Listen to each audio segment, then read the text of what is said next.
तो हेलो बच्चों, कैसे हैं? स्वागत करता हूँ आप सभी का एक बार फिर से अपने YouTube चैनल द लर्निंग हट में। तो बच्चों, आज की इस क्लास में आप लोगों को एनसीईआरटी गणित क्लास 8 का एक्सरसाइज 2.1 का सॉल्यूशन बताने वाला हूँ। जी हाँ बच्चों, और इससे पहले मैं एक्सरसाइज 1.1 का सॉल्यूशन बता चुका हूँ, जिसका वीडियो आपको हमारे चैनल में या तो डिस्क्रिप्शन बॉक्स में मिल जाएगा। तो चलिए बच्चों, स्टार्ट करते हैं आज के शानदार सेशन को। तो बच्चों देख सकते हैं कि मैंने यहाँ लिखा है कि निम्न समीकरण को हल करें और अपने उत्तर की जांच कीजिए। यहाँ पे मैंने क्वेश्चन यानी कि 3 क्वेश्चंस लिखे हैं, इसमें और क्वेश्चंस है। तो फिलहाल मैंने इस 3 क्वेश्चंस को लिखा है, उसके बाद आगे क्वेश्चन बताए जाएंगे, ठीक है। तो इन समीकरण को क्या करना है, हमें हल करना है और उत्तर जो आएगा ना वो जांच भी करना है कि क्या वो सही आंसर है या नहीं, ठीक है ना। तो समीकरण बनाने से पहले आपको जो है माइनस प्लस का जोड़ घटाव को यानी आना चाहिए, कैसे बनाया जाता है, ठीक है। तो मैंने यहाँ पे देखिए कुछ लिखा है, ये देखिए यहाँ क्या लिखा है कि माइनस माइनस या प्लस प्लस यानी कि समान चिन्ह। क्या होगा? समान चिन्ह अगर रहता है तो क्या करना है, जोड़ दे, है ना, जोड़े तथा उसी चिन्ह को लगा दे। समान चिन्ह रहेगा तो जोड़ देना है और उसी चिन्ह को लगा देना। जैसे कि एग्जांपल देखिए यहाँ पे -7 -7 -8 -8, ठीक है, +4 +4। तो यहाँ देखिए यहाँ पे क्या है, माइनस माइनस दोनों समान चिन्ह है, बराबर चिन्ह है।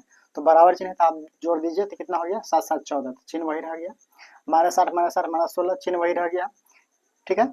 +4 यहाँ पे कुछ नहीं प्लस है, तो +4 +4 +8, चिन्ह वही रह गया, ठीक है। यहाँ पे कुछ नहीं यानी कि प्लस ही है ना। तो ये आपको ध्यान रखना है। अब घटाने का क्या है रूल, ये असमान हुआ, असमान यानी कि बराबर चिन्ह नहीं है। तो असमान चिन्ह के लिए क्या होता है, असमान चिन्ह यानी कि एगो प्लस होगा तो एगो माइनस होगा, एगो माइनस होगा तो क्या होगा, प्लस होगा। तो अगर असमान चिन्ह है तो क्या करना है, आपको घटा देना है, ध्यान रखना है। अगर असमान चिन्ह रहता तो घटा देना है तथा जो अंक बड़ा हो उसका चिन्ह लगा देना है, घटाइए, ठीक है। एगो माइनस एगो प्लस है, एगो या तो एगो प्लस चाहे माइनस हो, तो आपको घटा देना है। घटाने के बाद याद रखना होगा कि दोनों संख्या में से कौन बड़ा है, यानी जो दो संख्या को घटाए उस दोनों में कौन बड़ा है, तो कौन बड़ा है, 8 बड़ा है। इसके पास प्लस है तो प्लस यहाँ पे लिख सकते हैं या तो नहीं भी लिख सकते हैं, ठीक है। ये आपको ध्यान देना है। तो यहाँ पे -8 है +4 है, यहाँ -8 है क्या है, +4 है। तो ये भी तो हमारा असमान चिन्ह, अलग अलग चिन्ह है, एक -1 प्लस है, तो 8 में 4 कितना हो गया, 4 हो गया। और कौन बड़ा है यहाँ पे, 8, तो 8 के पास क्या माइनस, तो आपको माइनस को लिख देना है, ठीक है। तो आई होप कि समझ गए होंगे। ये जो है ना काफी इंपॉर्टेंट है समीकरण को बनाने के लिए, ठीक है। तो आइए हम इसका सॉल्व करते हैं। तो यहाँ देख सकते हैं कि इस क्वेश्चन में जो है 3x यहाँ पे 2x है +18 है, यानी ये वाला और ये वाला एक जाति का हुआ, क्योंकि x के साथ x वाला को ही जोड़ सकते हैं, ठीक है, और x के साथ बिना x वाला को हम लोग नहीं जोड़ सकते हैं, ये आपको ध्यान रखना है। तो 3x ये है और इस +2x को आपको इधर लेके आना है। इससे पहले आपको थोड़ा ध्यान देना होगा कि बराबर की इधर अगर प्लस रहेगा, जब उधर जाएगा तो क्या होगा, माइनस हो जाएगा। अगर माइनस रहेगा इधर और उधर जाएगा तो क्या होगा, प्लस हो जाएगा। ये आपको ध्यान देना है। या माइनस उधर से इधर आएगा तो प्लस होगा, या प्लस उधर से इधर आएगा तो माइनस होगा। पक्षांतर हो, है ना, पक्षांतर। तो चिन्ह क्या होता है, बदल जाता है। अगर माइनस इधर से अगर इधर आएगा तो प्लस हो जाएगा, प्लस इधर से इधर आएगा तो माइनस हो जाएगा। ये आपको ध्यान देना है।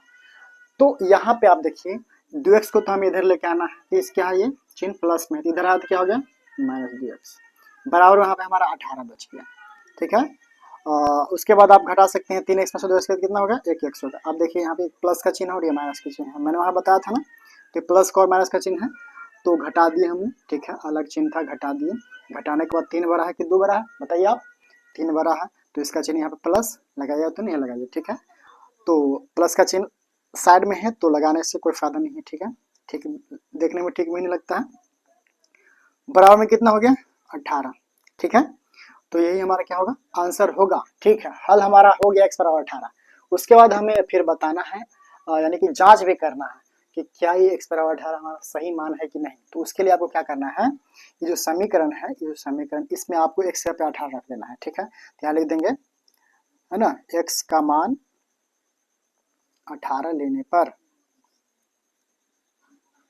तो पुनः आप उस समीकरण को नीचे उतारिए, ठीक है। 3x बराबर 2x + 18, ठीक है। अब आपको क्या करना है, 3 का 3 और x का वैल्यू कितना है, 18, तो आपको 18 लिख देना है। यानी इस x के जगह पर क्या हम लिखेंगे, 18। तो जब x पे 18 लिखें तो यहाँ पे क्या होगा, गुना होगा, ठीक है, क्योंकि इसमें गुना छिपा हुआ है। क्योंकि आप बताइए 3x कैसे हुआ, 3 में अगर x से गुना करेंगे तब ना 3x होगा, है कि नहीं। तो 3 का 3 x का वैल्यू हमने 18 लिख दिया बराबर। अब यहाँ पे भी 18 लिख दीजिए, ठीक है। ये प्लस 18 तो है, ये साइड में अकेले है ना। अब इसको आप गुना कर लीजिए, तो 18 3 कितना हो गया 54, 18 दूना कितना हो गया 36 प्लस 18, ठीक है। तो 54 बराबर 36 18 कितना हो गया 54। दोनों तरफ हमारा क्या है बराबर आ गया, इसका मतलब क्या है x का मान 18 है, यानी कि सही है, ठीक है, ये सही है हमारा, ठीक है। तो इसी प्रकार से अगला क्वेश्चन को ही बनाना है, ठीक है। आइए हम इसे देखते हैं। यहाँ देखिए, यहाँ पे 5t माइनस 3 बराबर 3t माइनस 5 है, ठीक है। तो ये वाला और ये वाला हमारा दोनों सेम है ना, t का यानी कि जाति हमारा सेम है ये। तो 5t के पास हम उस 3t को इधर लेके आते हैं, तो प्लस है तो इधर आया तो क्या होगा माइनस हो जाएगा, बराबर में क्या बचिए -5। अच्छा, ये -3 जब उधर जाए तो क्या हो जाएगा +3 हो जाएगा, ठीक है। तो 5 के पास कौन सा चिन्ह है प्लस का चिन्ह, और इसके पास क्या है माइनस का चिन्ह है। तो प्लस माइनस है तो अलग अलग चिन्ह है, देखिए वहां तक घटा देना है। तो घटाइए, 5t में से 3t गया तो कितना होगा 2t बराबर। अब यहाँ पे माइनस का चिन्ह या प्लस का चिन्ह है, तो माइनस प्लस तो घटाना ही है। तो 5 में से नहीं कितना होगा 2 हो गया, ये माइनस का चिन्ह है तो यहाँ लगेगा क्योंकि 5 बड़ा है, ठीक है, क्योंकि मैंने वहां बताया था। अब यहाँ लिखेंगे चूंकि t बराबर -2/2, 2 से 2 हमारे एक मरतबे कट जाएगा, तो इसीलिए t बराबर कितना हुआ -1 हो गया। अब ये t बराबर -1 सही है कि नहीं है ना, इसे हमें जांचना है। तो आप क्या करेंगे, अब हम क्या करते हैं कि t बराबर -1 लेने पर, ठीक है, यहाँ पे इतना लिख लेना आपको, लेने पर आपको पुनः उस समीकरण को नीचे लेकर आना है कि 5t माइनस 3 बराबर 3t माइनस 5, ठीक है। तो 5 अब t का वैल्यू कितना है -1, तो -1 -3 यहाँ पे लिख देना है बराबर 3 गुने t का वैल्यू -1 -5, ठीक है। इसको आप आगे बढ़ाइए, तो प्लस माइनस क्या हो जाएगा माइनस का 5 -3 बराबर। अब यहाँ पे क्या है कुछ नहीं है तो क्या प्लस है, तो प्लस माइनस माइनस, ये चिन्ह आपको ध्यान रखना पड़ेगा, प्लस माइनस का गुना भी, ठीक है। यानी कि प्लस में अगर हम माइनस से गुना करते हैं कितना होता है माइनस, ठीक है। और ये यदि माइनस से प्लस में गुना करें तो कितना होगा माइनस होगा, ठीक है। अगर माइनस से माइनस में गुना करते हैं तो प्लस होगा, ठीक है। अगर प्लस से प्लस में गुना करते हैं तो प्लस होगा, इसको आपको ध्यान रखना पड़ेगा, ठीक है। तो यहाँ पे हम देखिए क्या किए, यहाँ पे कुछ नहीं है यानी 3 के पास कुछ नहीं है कि प्लस है, तो प्लस माइनस क्या हो गया माइनस, और 3 एकम 3, और ये माइनस का 5 यहाँ पे लिख देंगे, ठीक है। अब देख सकते हैं कि -5 -3, ठीक है, यहाँ पे जो मैंने बताया था समान चिन्ह रहता है तो क्या करना है जोड़ देना है।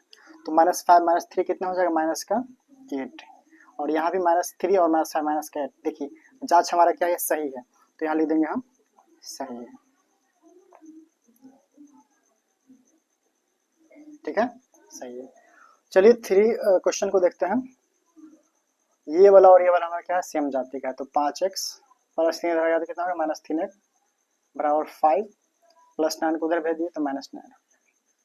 अब 5x में से 3x किया तो कितना होगा 2x बराबर, अब 5 में से 9 तो कितना हो जाएगा माइनस का 4, क्योंकि देखिए यहाँ प्लस है और ये माइनस है, तब प्लस माइनस रहेगा तो घटा देना है, घटाइए, घटाने के बाद 9 बड़ा है ना, जो अंक बड़ा है उसका चिन्ह लगा देना है, तो माइनस का 4 हो गया। चूंकि x बराबर -4/2, 2 दूना 4, इसीलिए x बराबर कितना हो गया -2, ठीक है। अब हम जांच करेंगे, अब हम क्या करेंगे x बराबर -2 जो है ले लेते हैं समीकरण में, ठीक है। तो समीकरण को नीचे लेकर आना है, चलिए अब इसको रखिए है ना, 5 गुने -2 प्लस 9 बराबर 5 प्लस 3 गुने कितना -2, ओके। चलिए यहाँ पे कुछ नहीं यानी कि क्या प्लस है, तो प्लस माइनस माइनस, देखिए है ना प्लस माइनस माइनस, तो माइनस 5 गुना 10 प्लस 9, चलिए 5 का 5, और ये प्लस माइनस माइनस 3 गुना 6, तो माइनस एक प्लस है तो क्या करना है घटाना है, 10 प्लस 9 तो कितना होगा 1, 10 बड़ा है तो चिन्ह लगेगा इसमें माइनस बराबर। चलिए ये प्लस का चिन्ह है इसमें, तो प्लस माइनस क्या होगा घटेगा, अलग अलग चिन्ह है, तो 6 में से 5 तो कितना होगा 1, कौन बड़ा है 6, तो -1, देखिए दोनों तरफ बराबर आ गया यानी कि सही है, ये जांच हमारा क्या है सही है, ठीक है। तो अब क्वेश्चन नंबर हम 4 को देखते हैं।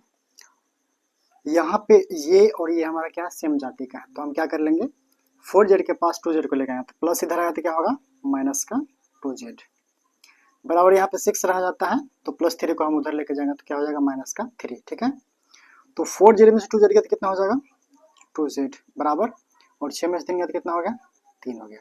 तो चूंकि z बराबर 3/2 कितना हो गया 3/2 हो गया। तो हम क्या करेंगे इसका जांच करेंगे। अब हम क्या करना है कि z बराबर 3/2 लेने पर, ठीक है चलिए, तो 4z प्लस का 3 बराबर 6 प्लस 2z। आपको क्या करना है कि बारी बारी से जहां जहां z होगा वहां वहां आपको 3/2 को रखना है। तो 4 गुने 3/2 प्लस का 3 बराबर 6 प्लस 2 गुने 3/2। ठीक है, ये देखिए 2 से तो हमारा 4 को हम काट सकते हैं, इसमें भी 2 से 2 को कट कर सकते हैं, तो हमारे पास रह जाता है 2 तिया 6 प्लस का 3 बराबर 6 प्लस 3। देखिए यहाँ पे क्या आ गया 6 3 कितना हो गया 9 बराबर 9, यानी कि दोनों तरफ हमारा सेम आ गया। इसका मतलब क्या है ये सही है x का वैल्यू, है ना।